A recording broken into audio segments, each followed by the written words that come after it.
Good morning दोस्तों, स्वागत है आपका डेली करंट अफेयर अपडेट्स की वीडियो में। डेट है आज की 8 अगस्त। चलिए देखते हैं आज की वीडियो। आज का हमारा पहला प्रश्न, पानी माह अभियान निम्नलिखित में से किस राज्य में शुरू किया गया? पानी माह कैंपेन, बताइए इनमें से किस राज्य में शुरू किया गया? आंसर करके। पानी माह किया गया सी, लद्दाख में शुरू किया गया। उद्देश्य क्या था इसके बारे में अगर हम देखें तो ग्रामीणों को स्वच्छ पानी के महत्व के बारे में सूचित करने के लिए लद्दाख में पानी माह या जल माह शुरू किया गया। लद्दाख सरकार ने हर घर जल का दर्जा हासिल करने वाले प्रत्येक जिले के पहले ब्लॉक के लिए 25 लाख रुपए की इनामी राशि भी घोषणा की। हर घर जल का दर्जा हासिल करने के लिए पानी माह अभियान जो है 3 आयामी दृष्टिकोण अपनाएगा। कौन कौन से? पानी की गुणवत्ता परीक्षण पर ध्यान केंद्रित करना, पानी की आपूर्ति की योजना बनाना और रणनीति बनाना। देखिए, गुणवत्ता, आपूर्ति और गांवों में पानी सभा के निर्बाध कामकाज पर ध्यान केंद्रित करना। तो ये 3 होंगे दृष्टिकोण। अगला प्रश्न, समग्र शिक्षा योजना जो है उसमें किस कक्षा से किस कक्षा तक की स्कूली शिक्षा को कवर करती है यह योजना? समग्र शिक्षा योजना हाल ही में न्यूज़ में थी। बताइए किस कक्षा से और किस कक्षा तक यह कवर करती है? इसका सही उत्तर होगा डी, पूर्व स्कूली यानी प्री स्कूल से 12वीं तक इस योजना में कवर होते हैं। न्यूज़ में क्यों थे? 4 अगस्त 2021 को केंद्रीय मंत्रिमंडल ने स्कूली शिक्षा के लिए समग्र शिक्षा योजना को अगले 5 वर्ष तक जारी रखने की मंजूरी दे दी, इसलिए न्यूज़ में थी। सभी बालिका छात्रावासों में आंगनवाड़ी कार्यकर्ता, भस्मक, सैनिटरी पैड, वेंडिंग मशीन के लिए मास्टर प्रशिक्षकों के प्रशिक्षण का प्रावधान और मौजूदा वरिष्ठ माध्यमिक विद्यालयों में स्ट्रीम के बजाय नए विषयों को शामिल करना, प्रत्येक शिक्षार्थी के लिए समग्र प्रगति कार्ड और सभी कस्तूरबा गांधी बालिका विश्वविद्यालयों का उन्नयन कक्षा 12वीं तक संशोधित योजना की पहल में से एक है। समग्र शिक्षा योजना जो है वो पूर्व स्कूल यानी प्री स्कूल से 12वीं तक स्कूली शिक्षा को कवर करती है।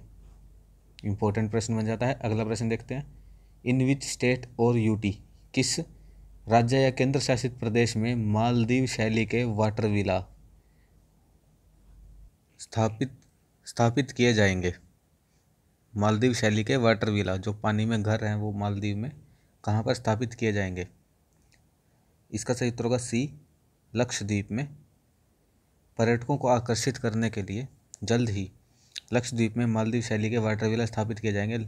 लक्षद्वीप के प्रशासक कौन? प्रफुल्ल खोड़ा पटेल गुजरात से ने कहा कि 800 करोड़ रुपए की लागत से वाटर विला स्थापित किए जाएंगे। इन दूरदराज के द्वीपों को विकसित करने के लिए इन परियोजनाओं को नीति आयोग और केंद्रीय गृह मंत्रालय द्वारा समर्पित किया जा रहा है। इस परियोजना के तहत लक्षद्वीप के कौन कौन से आइलैंड, सुहेली, मिनिकॉय और कदमत द्वीपों पर विश्व स्तरीय सुविधा स्थापित की जाएगी। कुल मिलाकर 3 द्वीपों में 370 कमरों की पेशकश की जाएगी और इन विलाओं का निर्माण जो है सार्वजनिक निजी भागीदारी PPP मॉडल पर किया जाएगा। अगला प्रश्न, कृषि स्वचालित मौसम स्टेशनों की स्थापना किस संगठन द्वारा की गई? कृषि स्वचालित मौसम station, agro automatic weather stations किस संगठन द्वारा की गई? बताइए। इसका सही उत्तर होगा ए, भारतीय मौसम विभाग।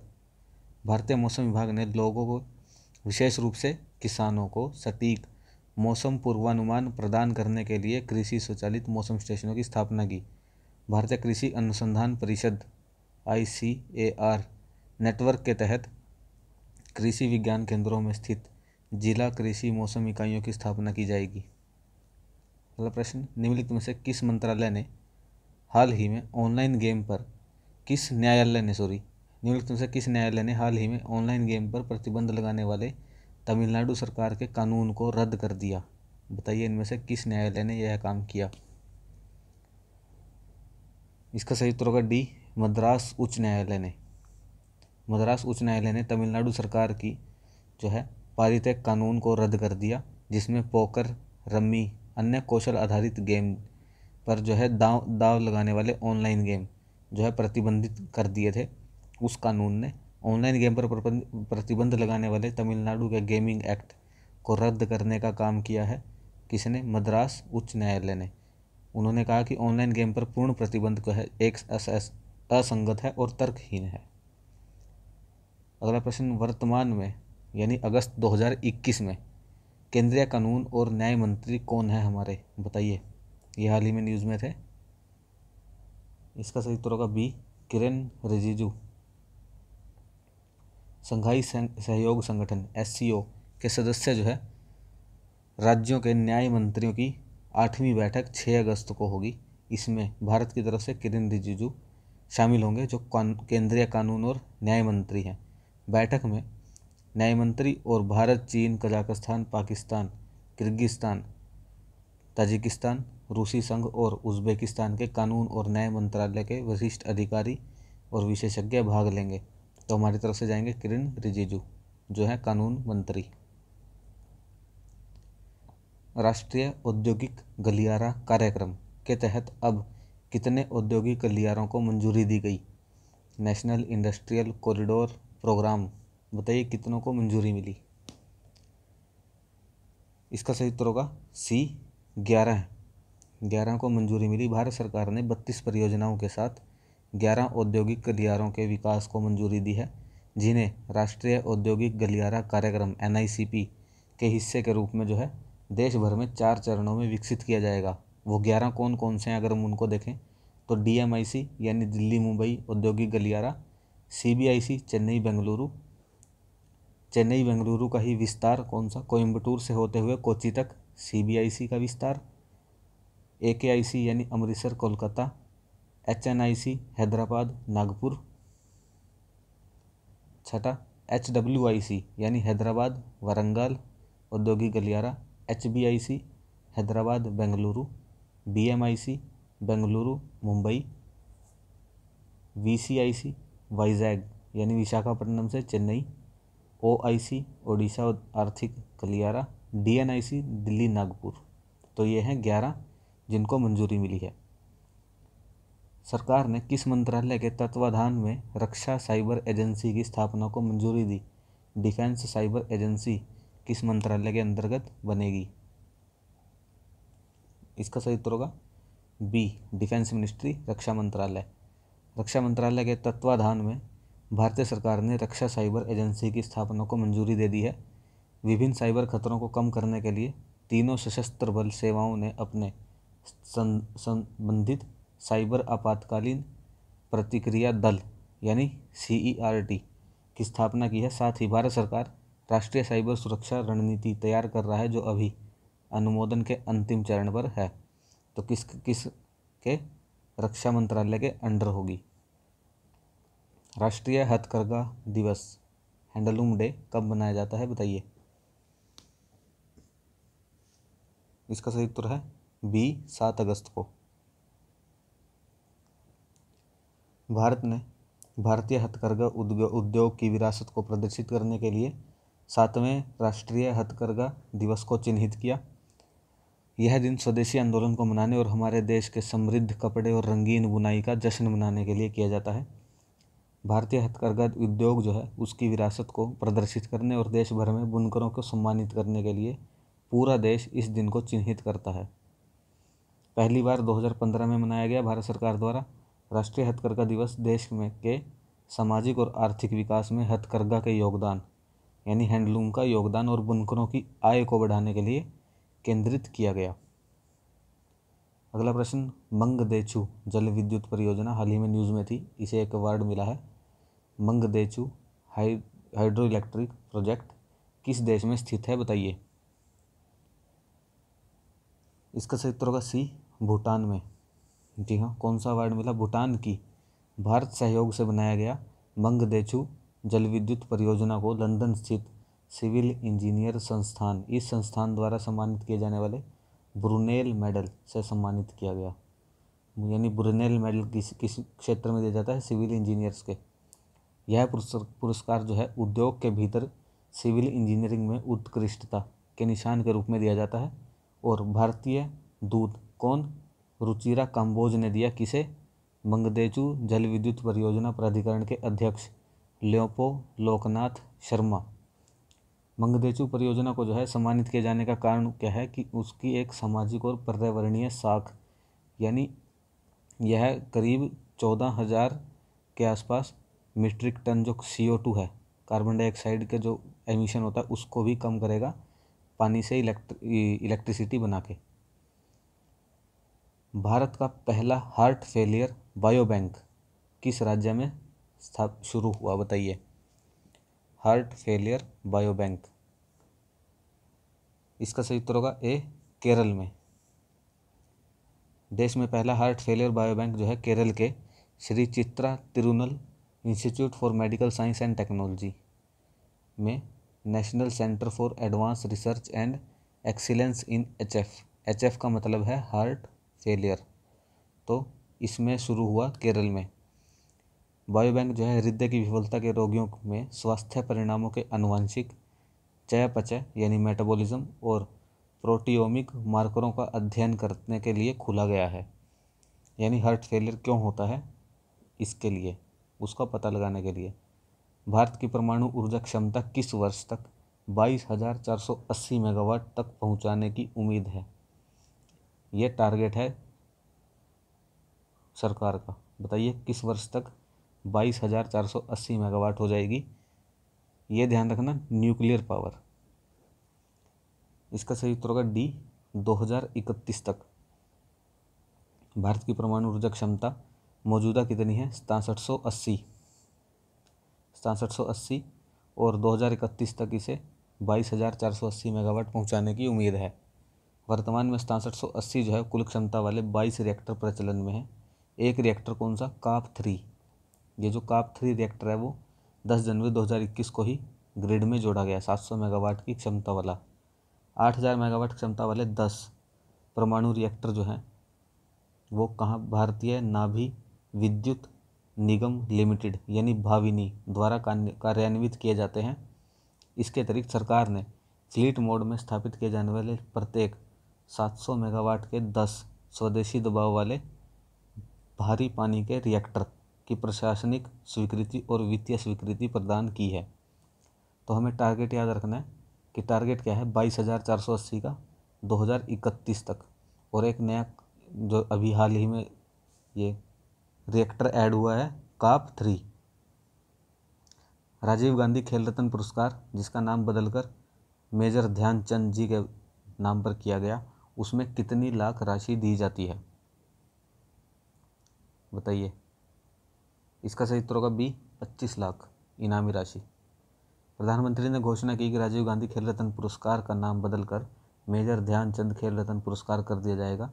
यह कदम देश भर से प्राप्त उनको कई अनुरोधों पर आधारित पर किया गया। ध्यानचंद जी, जिनके जन्मदिन पर राष्ट्रीय खेल दिवस 29 अगस्त को मनाया जाता है, उन्होंने हॉकी के लिए देश के लिए हॉकी में 3 ओलंपिक स्वर्ण जो हैं जीते थे। इस पुरस्कार का उद्घाटन जो है 1991-92 में, यानी राजीव गांधी खेल रत्न पुरस्कार स्टार्ट हुआ था 1991-92 में। एक प्रमाण पत्र, एक पदक और 25 लाख रुपए नकद दिए जाते हैं। खेल रत्न जो सबसे पहले प्राप्त करते हैं वो शतरंज के दिग्गज विश्वनाथन आनंद जी को दिया गया था राजीव गांधी खेल रत्न पुरस्कार। और जो लास्ट ईयर यानी 2020 में जो यह पुरस्कार दिया गया था वो रोहित शर्मा, पहलवान फिनेश फोगाट और महिला हॉकी टीम की कप्तान रानी रामपाल को दिया गया था। तो हमें याद रखना है नकद 25 लाख रुपए, और अब नाम हो गया है मेजर ध्यानचंद खेल रत्न पुरस्कार। निम्नलिखित में से किसने भारत केसरी कुश्ती दंगल 2021 जीता, इनमें से बताइए। केसरी रेसलिंग दंगल 2021, इसका सही उत्तर होगा ए, लाभांशु शर्मा। कहाँ के हैं, उत्तराखंड के। भारतीय पहलवान लाभांशु शर्मा ने तमिलनाडु में आयोजित भारत की केसरी कुश्ती दंगल 2021 जीता। उत्तराखंड के गठन के 20 साल बाद उत्तराखंड ने पहली बार जो है यह खिताब जीता। लाभांशु शर्मा, यह है उनकी फ़ोटो। अगला प्रश्न, नीरज चोपड़ा, जी हाँ, इन्हें कल सारा देश जानने लगा।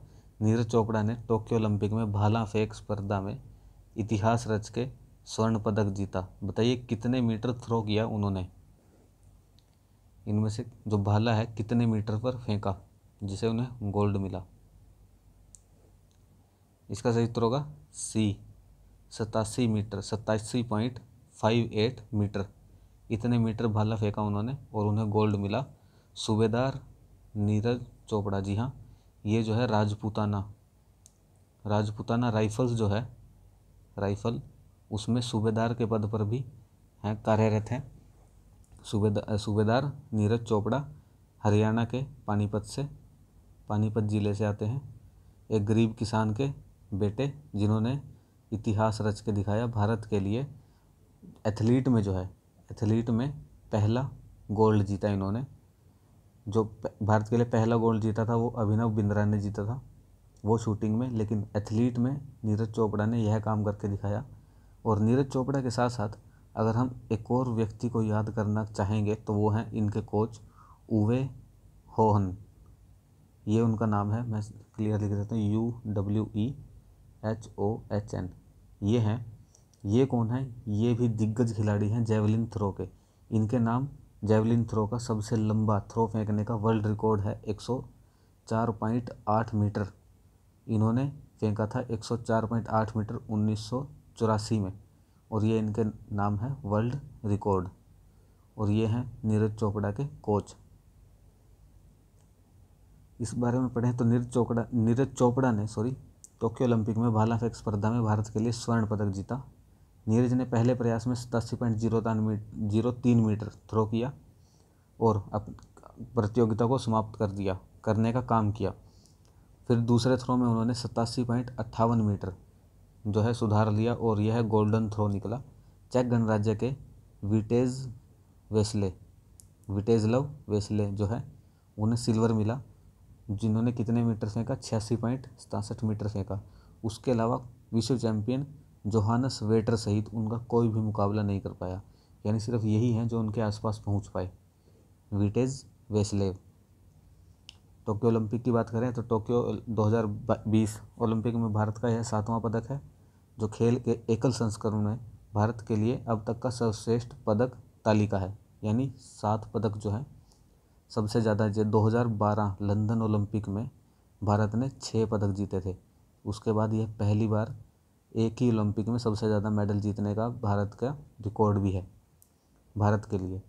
निशानेबाजी में अभिनव बिंद्रा ने गोल्ड जीता था। उसके बाद नीरज चोपड़ा का जो है दूसरा व्यक्तिगत स्वर्ण पदक है भारत के लिए। अगला प्रश्न, बजरंग पुनिया, जी हाँ, इन्होंने भी कल ब्रॉन्ज मेडल जीता रेसलिंग में। बजरंग पुनिया ने, बताइए किस भार वर्ग में यह जीता। इसका सही उत्तर होगा सी 65 किलोग्राम फ्री स्टाइल में।